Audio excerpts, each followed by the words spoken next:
Lo que pasa es que como habíamos avisado a las 7, dijimos que desde el próximo... Esto ya está escrito. Vamos a traducirlo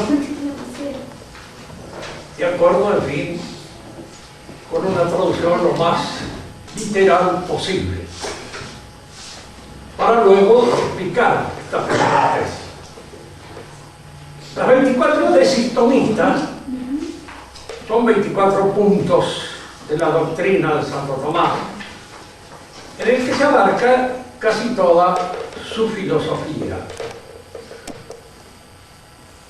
El objetivo de explicarlas es hacer una introducción general a la doctrina y al pensamiento de Santo Tomás de Aquino.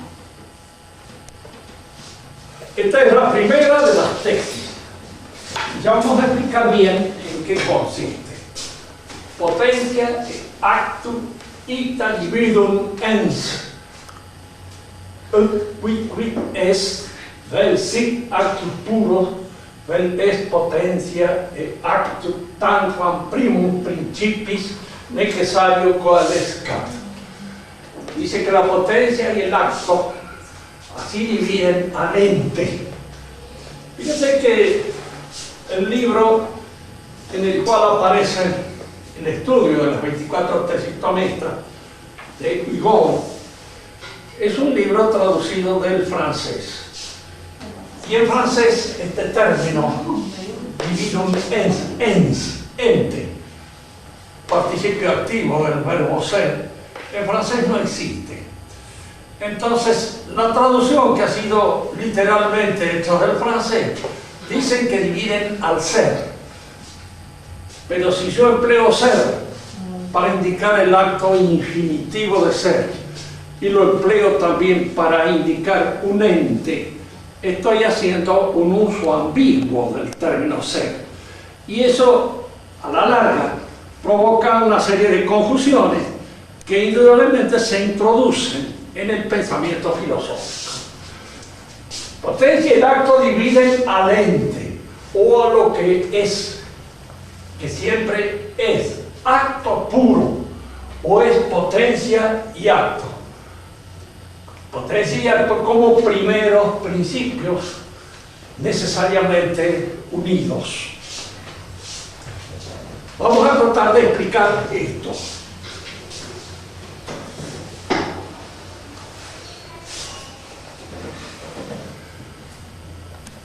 En primer lugar, ¿qué es un ente? Y en segundo lugar, ¿qué es la ciencia? Según el pensamiento de Santo Tomás de Aquino. Un ente es todo lo que tiene realidad, ser. Pero indudablemente no todas las cosas que se dan a nuestro alrededor tienen características entitativas completas.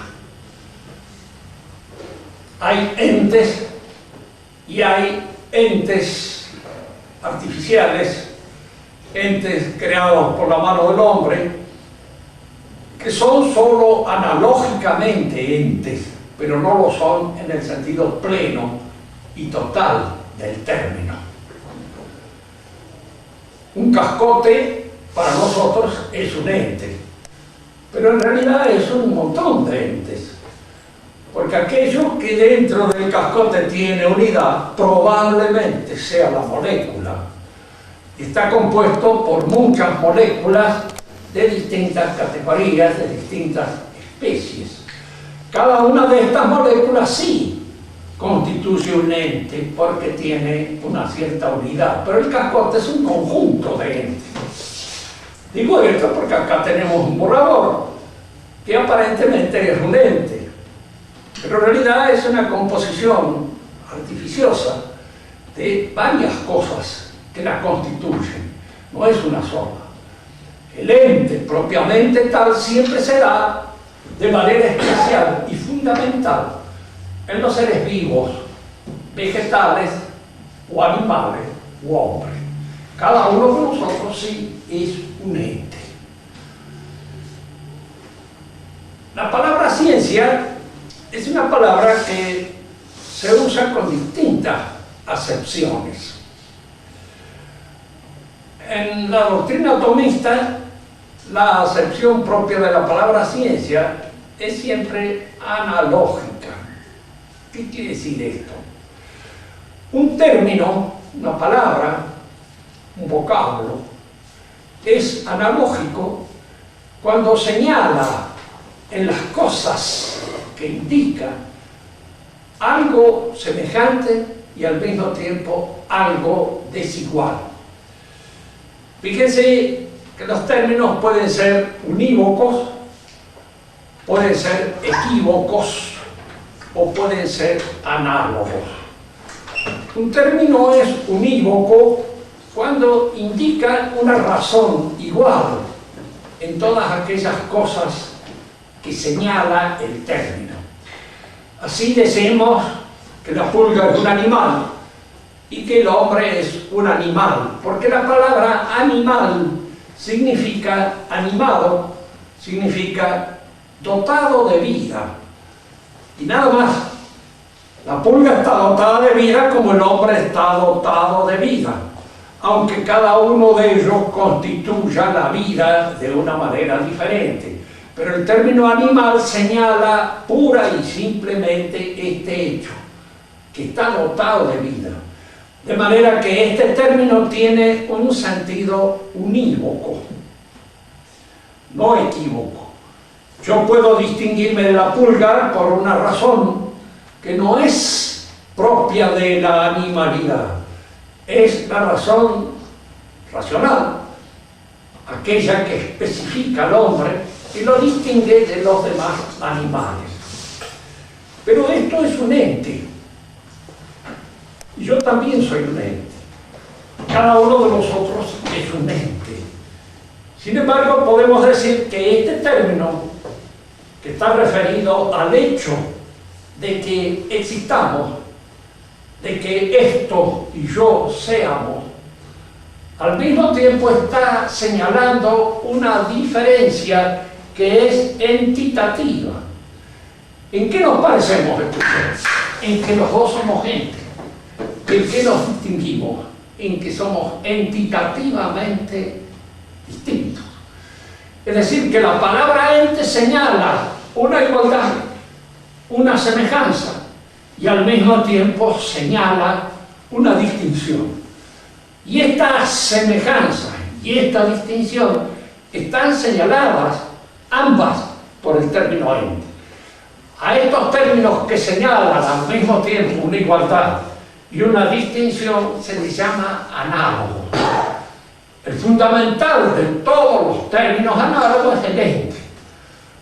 Ya vamos a estudiar esto en la otra tesis, cuando se hable de la analogía, sobre todo de la analogía de proporción y de la analogía de atribución. Esto lo explicaremos en esa oportunidad. Momentáneamente, detengámonos en el ente y tomemos como ejemplo de entidad fundamental al hombre mismo. Cada uno de nosotros somos un ente. Este ente puede ser considerado desde distintos puntos de mira. Es decir, el conocimiento humano puede apreciar en los entes distintos aspectos, distintas objetividades. Objetividades que en la terminología escolástica se llaman objectum formale quod, el objeto formal terminativo, el objeto formal en la cual una ciencia termina, una ciencia, diríamos, distingue dentro de una entidad. Pues vamos a apreciar esto mejor. Un ente es tomado como objeto material de varias consideraciones de tipo científico. Tomemos como ejemplo al hombre mismo. El hombre puede ser analizado, examinado por un químico y llegar a la conclusión de que está constituido por una serie de elementos químicos que la química considera. Creo que en alguna oportunidad les he hecho esa broma norteamericana que hay. donde dice que el hombre químicamente hablando puede valer $50 o 60. Porque la materia que lo constituye no es precisamente muy cara, 70% es agua. Y el resto son una serie de elementos que fácilmente se pueden encontrar en el mercado. Fíjense que esto es importante. El hombre puede ser considerado y analizado químicamente. Puede ser considerado y analizado físicamente. Es decir, como un cuerpo que tiene un peso, que tiene una dimensión determinada. Pesos y dimensiones fácilmente medibles y que pueden ser traducidos en un lenguaje matemático preciso. La belleza que ha ganado el campeonato de belleza tiene tanto de cintura, tiene tanto de pecho, tiene tanto de caderas, etcétera, etcétera, y entonces tienen las fórmulas perfectas traducidas allí en un lenguaje matemático claro y preciso. La física se ocupa precisamente del hombre en tanto que es cuerpo, así como la química se ocupa del hombre en tanto está constituido por elementos químicos. ¿Puede el hombre ser objeto de una consideración anatómica y ser examinado en su estructura entitativa, ver los huesos, los músculos, las inserciones, etc.? Todo aquello que el anatomista considera y estudia. Esta es la formalidad propia de la anatomía. La fisiología lo estudia en cuanto a su dinamismo y la biología lo considera en cuanto a ser vivo, junto en alguna manera con todos los otros seres vivos que son objetos materiales de la biología. Dijémoslo, que ninguna de estas ciencias, son todas ciencias y todos saberes perfectamente aceptados por los criterios modernos de las ciencias profanas. El hombre puede ser examinado químicamente, pero la conclusión que arroja el químico en el examen del hombre es un hombre o es un cadáver, un montón de materia. Puede ser examinado anatómicamente. Llegamos a la conclusión que tiene efectivamente todos los huesos, todos los músculos, todos los nervios, todo aquello que de alguna manera constituye su corporalidad, vista desde el punto de mira exclusivamente anatómico. Pero eso no es un hombre, tampoco es un hombre, es un cadáver. Ya decía Gabriele D'Annunzio, la anatomía presupone el cadáver, y de alguna manera cuando se hace la anatomía se la hace generalmente sobre el cadáver, porque es allí donde está constituido y se pueden examinar los elementos constituyentes con toda facilidad. Fisiológicamente el hombre indudablemente hay que estudiarlo, hay que examinarlo en su dinamismo vital, pero yo también puedo llegar a la conclusión perfectamente establecida incluso por la ciencia que examinan al hombre desde este punto de mira de que es un simio superior. No se distingue fisiológicamente mucho de un simio superior. Yo no soy un especialista en estas cosas, porque hay algunos que dicen que la sangre del hombre, por ejemplo, es más parecida a la del cerdo que a la del simio. Yo no estoy plenamente seguro de ello. Si descendiéramos del cerdo o descendemos del simio, me da absolutamente lo mismo, porque al fin de cuentas es en la raíz animal donde la fisiología descubre este funcionamiento del hombre. Todas estas son ciencias perfectamente establecidas e indiscutidas. Se las llama a todas ciencias naturales, ciencias específicamente determinadas. Cada una de ellas tiene un método propio. El químico examina su objetivo, aquellas cosas que estudia en un laboratorio. El fisiólogo lo mismo. El anatómico lo examina en una mesa de anatomía donde se hace la disección de todos aquellos elementos corporales que constituyen el hombre. Cada una de estas ciencias tiene una forma de aproximarse al objeto que estudia, que es propia. Y este método está dependiendo pura y exclusivamente de las características naturales de aquello que se examina.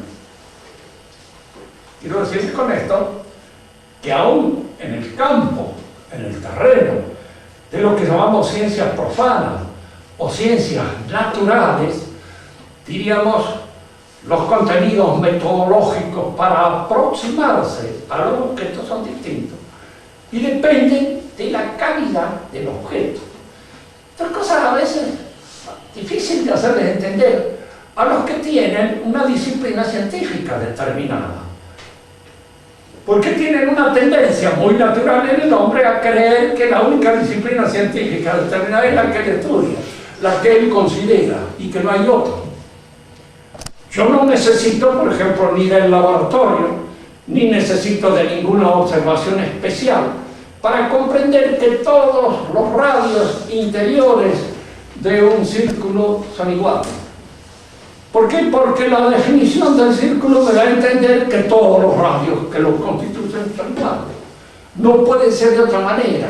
Esta conclusión, ¿cómo llego yo? Llego en un círculo la cantidad infinita de radios que ese círculo puede tener, o simplemente, diríamos, llego por una deducción racional. Llego por deducción racional. Aquí no empleo nada más que la razón. La observación no sirve. Si me dicen todos los ángulos interiores de un triángulo son iguales a dos rectos, bueno, muy bien, cierto. Necesito medirlos, necesito examinar, dígame, y esto se da en los triángulos de madera, en los triángulos de hierro, en los triángulos de estaño, en los triángulos de tierra, etc. Sabemos nosotros que los triángulos de madera, de estaño, de tierra no existen. No son triángulos propiamente dichos. El triángulo propiamente dicho es la definición del triángulo. Es decir, es un ente de razón, que solo existe en la razón, y por eso es estudiado pura y exclusivamente por un procedimiento racional. Siempre conviene en estos paréntesis hacer una observación que nos pueda servir a nosotros. Cuando se habla de una demostración matemática de la existencia de Dios, es un disparate. ¿Por qué? Porque Dios no es un ente de razón. Es tan absurdo como decir, mire, yo puedo demostrar matemáticamente la existencia del piojo. ¿Para qué? Existe. Nada más, no hay nada más que escarbar un poco en la cabeza y uno se los encontrará de alguna manera, aunque sea alojados clandestinamente, pero allí serán. De manera que una demostración matemática es absurda. A Dios no se lo puede mostrar matemáticamente, no se lo puede mostrar biológicamente. ¿Por qué? Porque no es un ente vivo como los otros que estudian la biología, ni es un ente matemático. Entonces, la conclusión, a nosotros la que queremos llegar, porque vamos a entrar ahora en el terreno de una ciencia que en general los científicos no la consideran ciencia. ¿Por qué? Porque tienen una noción angosta, estrecha, puramente unívoca de lo que es ciencia. Y les falta el sentido de la analogía del término ciencia. No se dan cuenta que el saber humano versa acerca de los entes. Y si los entes son distintos y la noción misma de entes es una noción análoga, el conocimiento que yo tengo de los entes tiene que ser semejante a los entes. Es decir, depende de la categoría, de la calidad, de la naturaleza del ente, el tipo de método científico que yo puedo utilizar para aproximarme a él. Fíjense que hay ciencias que se fundan en la observación. Pero hay dos tipos de observación. La observación del laboratorio, que es lo que se llama experimentación, y la observación a ojo de buen cubero. Fíjense que es el que surge de nuestro contacto real con las cosas. Hay cosas que yo puedo estudiar en el laboratorio, otras que no las puedo estudiar en el laboratorio y tengo que estudiarlas en la realidad concreta. Supónganse que hoy o mañana un profesor les dice a ustedes, a ver, hagan un estudio de cómo viven las familias en los barrios suburbanos de Mendoza. Ustedes no pueden constituir una familia ideal en un laboratorio. Tienen que ir a los radios urbanos de Mendoza y mirar, observar cómo viven allá, real y verdaderamente. Es decir, esta observación sociológica, que de alguna manera va a redundar en el conocimiento histórico de la realidad de esta sociedad que es Mendoza, es una observación que se hace por la experiencia concreta nuestra, observando las cosas.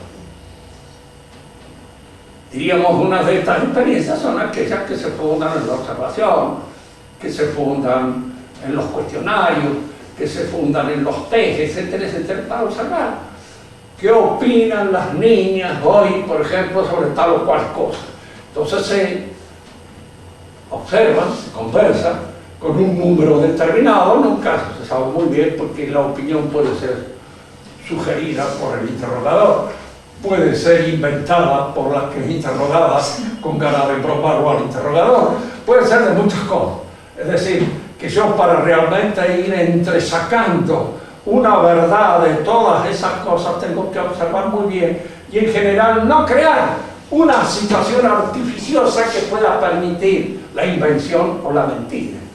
Es decir, que a veces los test mismos que nos hacen en el colegio se prestan a que uno inventa un montón de mentiras en el test al contestar, en función de, qué sé yo, para entorpecer la encuesta del maestro o porque en general el latino le gusta bromear con esas cosas.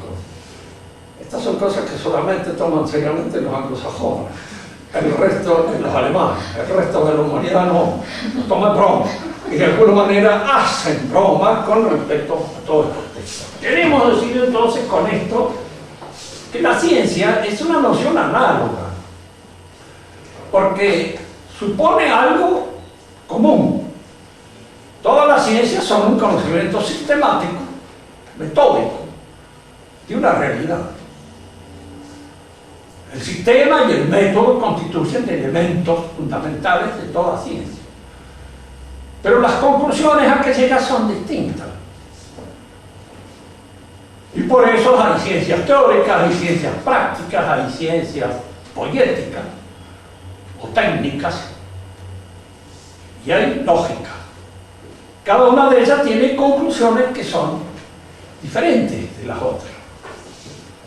Si yo quiero analizar un trozo, un pedazo de agua y llego a la conclusión de que el agua está compuesta de hidrógeno y oxígeno, un átomo de hidrógeno y dos de oxígeno, no, al revés, dos átomos de hidrógeno y uno de oxígeno, H2O, pues esa es una conclusión teórica. Una conclusión práctica es la buena realización de un acto de justicia. Tengo que darle a uno según su derecho. Tengo que conocer el derecho que ese tiene, bien conocido, y al mismo tiempo darle en un acto de justicia el derecho que le corresponde. Ese es un acto, una conclusión de un conocimiento práctico. El conocimiento técnico es aquel que me permite hacer bien un postre, un dulce, una comida, un artefacto, un poema, cualquier cosa. Entonces eso entra dentro de lo que constituye el saber poético o el saber técnico, que son más o menos. Y lo lógico es ordenar bien el pensamiento cuando uno quiere de alguna manera hacerse entender con claridad por aquello que lo escucha. Yo estoy tratando de hacer eso. El orden que le estoy dando a esta exposición es un orden lógico. ¿Por qué? Porque es un orden, en alguna medida, influido, inspirado por la ciencia del pensamiento, en el acto de comprender, para transmitir con claridad lo que se está pensando. Decimos entonces que la ciencia es una noción análoga, porque las hay de distintas clases. Ya cuando ustedes se encuentren por ahí en algunas discusiones, dicen, los conocimientos religiosos suelen estar reñidos con las ciencias positivas. Suelen estar reñidos. Pero la realidad es que no tienen por qué estar reñidos. ¿Por qué? Porque hay ciertos aspectos de la realidad que la ciencia positiva no revela, no ven.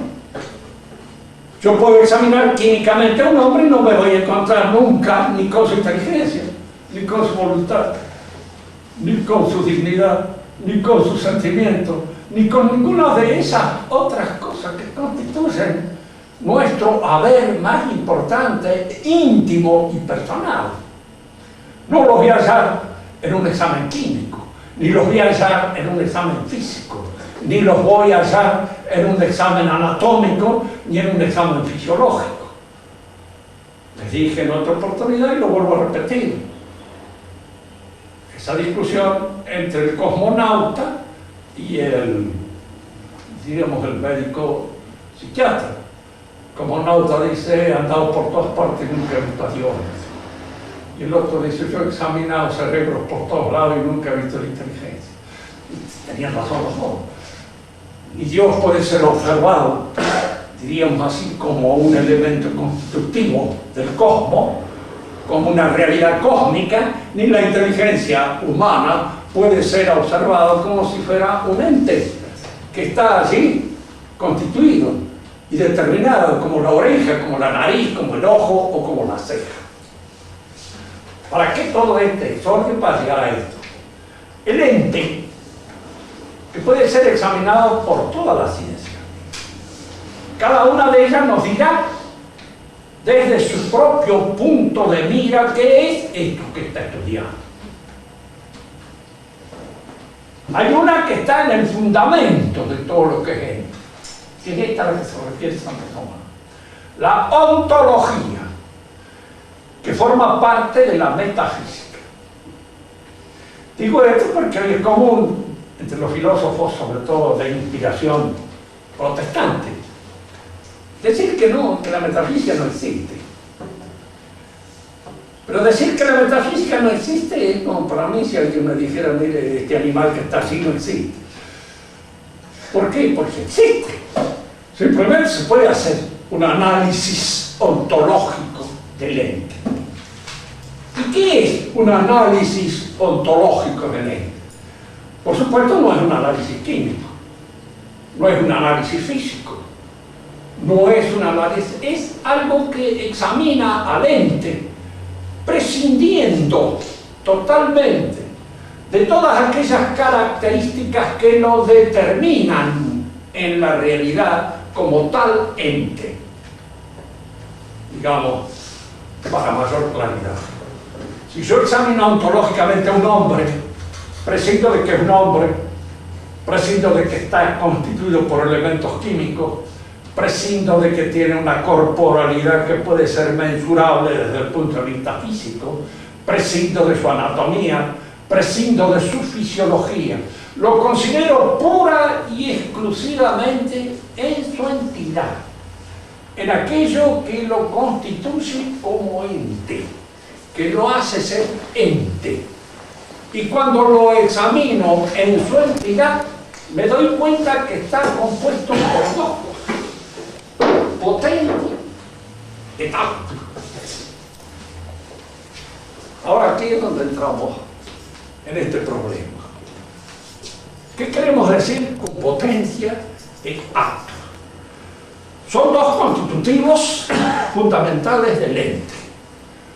Todo ente que no sea el acto puro, Dios, está compuesto de potencia y acto. Todo. Nosotros, cualquier otro ente. Como ese cuaderno, como esta mesa, como este crucifijo. Compuesto de potencia y acto. El acto es la perfección que ese ente tiene, aquí y ahora. Todo eso que los constituye a cada uno de ustedes, en eso que cada uno de ustedes es, eso está en acto. Y potencia es todo aquello que puede ser, que son ustedes capaces de ser, que tienen la aptitud para hacer. Ahora fíjense que en un ente en movimiento, como es el hombre, con un ente en proceso de perfeccionamiento, los actos son aquellas perfecciones que ahora tiene. Y las potencias son aquellas que puede tener. Hay dos tipos de potencias si nosotros lo examinamos bien. Unas que surgen del examen de su forma, de su alma, de su inteligencia, de su espíritu. Ustedes son capaces de llegar a entender esta primera tesis. Esa es una capacidad real que pueden darse en ustedes, que la tienen como potencia. Y existen las otras potencias que están fundadas en la corporalidad, en la materia, en lo puramente material. Por ejemplo, pueden tropezar y caerse. Si sale y está lloviendo, pueden bajarse. Todas esas cosas le suceden en la medida en que son cuerpos. Nosotros no lo podemos culpar a alguien de que se cayó, que es un imbécil. Bueno, puede ser, a veces sucede que alguien se caiga porque es medio sonso y tropieza pudiendo no hacerlo. Pero en general se cae porque es un cuerpo pesado y se cae por una serie de cuestiones puramente físicas que son las que explican la caída de un cuerpo. Pero llegar a comprender una cosa, llegar a entenderla, el poder dejarse nos sucede a casi todo en función de nuestra corporalidad, como el poder caernos. Pero el poder llegar a entender una lección no sucede en función de nuestra espiritualidad. El acto es el momento en que le entiendo, está en el acto. Por eso fíjense que hay un dicho de Santo Tomás interesante que nos permite a nosotros entender. La virtud no es nada más que un acto, dice. La virtud está en nosotros como potencia, como posibilidad. Pero esa posibilidad o esa potencia se realiza en el acto. Este hombre justo, bueno, tal vez tenga esa disposición, pero recién nos vamos a dar cuenta que es justo cuando obra justamente, cuando opera justamente. Esta persona tiene tal o cual virtud, sí, se advierte eso cuando la realiza, cuando la ejecuta. Mientras no la ejecuta o no la realiza, puede tenerla en potencia, pero puede no tenerla. Dice que acá es donde hay que distinguir en la potencia el aspecto, lo que se llama potencia real, efectiva, y potencia lógica. La potencia real o efectiva es aquella que se mide conforme a las disposiciones existenciales. Si yo digo, toda mujer puede tener hijos, esencialmente sí, desde el punto de vista esencial. Pero realmente no sé. ¿Por qué? Porque habría que ver si esa posibilidad lógica se da realmente o no se da realmente en este ser concreto. La potencia real es aquella que efectivamente se da en esta persona, que la tiene, la posee como realidad probable. Y a veces eso yo puedo no entenderlo. Todo hombre puede viajar a la luna, pero yo no podría, porque no tengo condiciones físicas de poder hacer ese viaje a la luna. Me examinarían y me darían un puntapié y me echan. Te puedo decir de ese raga viejo, de allí que se atacó, de clase, y no se ponga a querer hacer lo que no puede hacer. Entonces, el acto es la perfección acabada, completa. Y la potencia es una virtualidad real. Real. No hay que confundirla con la virtualidad lógica, porque la virtualidad lógica puede no ser real. Puede ser puramente lógica. Como cuando decimos nosotros, es posible al hombre estudiar metafísica, sí. Pero no todos pueden estudiarla. ¿Por qué? Porque a veces se carecen de las condiciones intelectuales para poder entender esta problemática. Y entonces no existe la potencia real, aunque yo estoy hablando de una potencia puramente lógica. El ente, entonces, todo ente, en la inmensa extensión, no siendo Dios, está constituido de potencia y acto. Porque en el caso de Dios, Dios es el acto puro, es decir, es la perfección total, acabada. No hay en él potencia de ningún género. Y esta composición de potencia y acto es una composición necesaria, que se da como principio, no son dos cosas que se juntan, son una sola cosa. Es ese ente, esa es la realidad. Y en esa realidad hay dos principios para explicar su comportamiento al nivel entitativo. Es decir, a este nivel en que estamos haciendo este análisis. Este análisis es un análisis ontológico o un análisis metafísico que extrae de esta inmediata consideración del ente esta composición. Todo ente, por el hecho de ser ente, tiene acto y potencia. Es decir, tiene una perfección. Pues si no la tuviera, no sería nada. No existe. Y al mismo tiempo puede ser otra serie de cosas. Yo puedo hacer de esto muchísimas cosas. Puedo tirarlo por la cabeza, yo puedo convertirlo en un proyectil, puedo hacer muchísimas cosas. Puede ser un objeto de venta en el mercado, puede ser un objeto de compra. En fin, entra en una cantidad inmensa de relaciones que hacen que las potencialidades que en un ente se dan sean, en general, casi infinitas, porque son muchas las posibilidades de hacer algo con una cosa.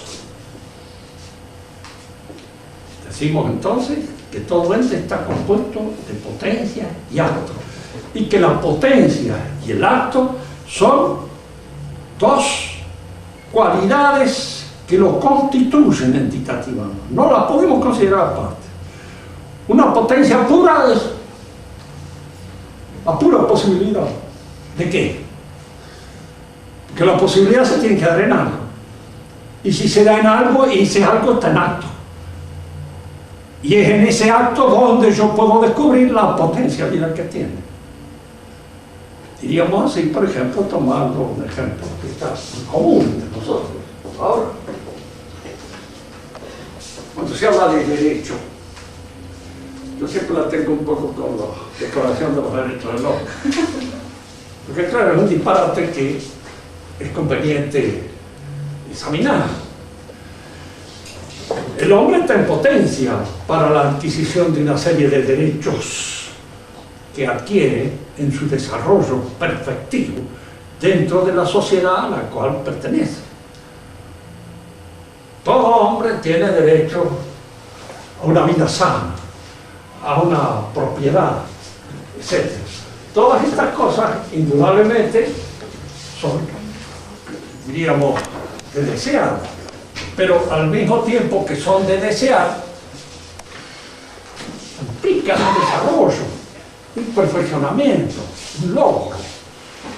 Habíamos dicho como aquello, por ejemplo, las declaraciones de la Constitución, todo hombre tiene derecho a pensar libremente. ¿Qué? ¿En qué? Bueno, pensar libre, sí, claro, cada uno de nosotros puede pensar cualquier disparate, pero la opinión de cada uno de nosotros nos es pedida en la medida en que sabemos y en que conocemos una determinada materia, porque si no, de otra manera resulta una cosa absurda. ¿Por qué consultar a los fulanos de tal para que opinen sobre algo de lo que no saben un pito? De lo que no estudiamos nunca, ni sabe absolutamente nada. ¿Qué importancia tiene su opinión en esto? Fíjese que cuando el liberalismo plantea este problema, lo hace con un solo propósito, de liquidar dos cosas, la religión y la ética. Porque no lo dice, por ejemplo, todo el mundo tiene derecho a opinar de medicina lo que se le da la gana. Para eso están los facultades, para que estudie de médico, etcétera, etcétera. Recién cuando se recibe y ha atravesado todos esos obstáculos que significan la obtención de un derecho real, entonces está en condiciones de opinar. No antes, porque antes su opinión no sirve para nada. A mí se me puede pedir una opinión, ¿qué piensa usted de la aviación, por ejemplo? Sí, yo soy capaz de ponerme a hablar y decir algunas cosas sobre la aviación, no sé nada. Y alguien que pudiera ser experto cerca diría, ¿para qué qué habla el viejo este negro? Eso sí, no sabe absolutamente nada. Entonces, todas estas cosas son perfecciones